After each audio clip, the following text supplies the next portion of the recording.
By this point, your LinkedIn profile is looking pretty good. Your headline reflects your unique capabilities and all your information has been populated. So in the last video, you completed a few exercises by joining groups and sharing information with those groups. Today, I'd like to turn your attention to the summary section of your LinkedIn profile. Before we add or change anything here, I want you to imagine that you've been invited to an event that includes 3 customers that you've been trying to get in front of. So, you reach out to the marketing team to prepare the perfect presentation. You know the pain points of each of these customers, you've practiced your introduction, and you feel incredibly prepared. You look sharp too. You walk into the event and you immediately see customer number 1, but he seems to have a crowd around him. So you decide to find customer number 2. And your friend Jim, well, he knows this guy personally, and he says he'll be happy to introduce you.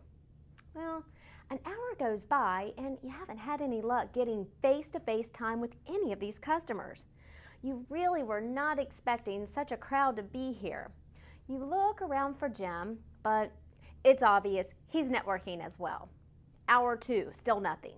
You decide to stroll over to the banquet table and grab some food. As you sit down, guess who happens to be sitting right behind you? Customer number 3. You stand, and as soon as he pauses, you introduce yourself and ask for a few minutes of his time. He's polite, but it looks like a friend of his is approaching him. So he takes your business card and says it was really nice to meet you and that he'll take a look at your stuff. Your stuff? What stuff? Your webpage? Now, let's begin that story again, but not from the beginning. This time, as you stand to introduce yourself to customer number 3, let's pretend your introduction went something like this.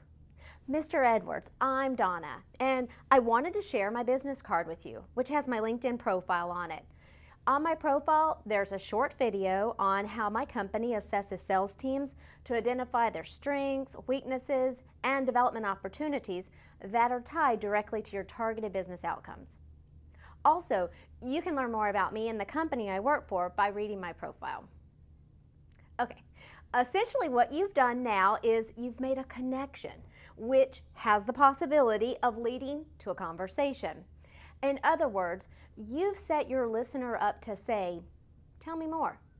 And another thing you've done is you've inspired action by telling them to go to your LinkedIn profile page and watch a video. So I suggest you give it a day. Check to see if Mr. Edwards has looked at your profile, which you'll know by looking at the Who's Viewed My Profile section. If he has, great, move forward. If not, you can either message or connect with him, reminding him of who you are and point him to the video or file that you were wanting him to view. LinkedIn is the best event that you're ever going to attend. And when you take the time to build your personal digital brand, you're able to communicate with customers better than ever before. Let me be direct for a minute.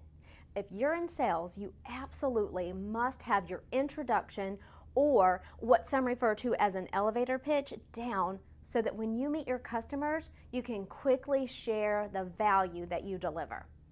Also, because selling is taking place more and more from a digital interface, I personally believe that you have to have a short video that introduces you on your LinkedIn profile.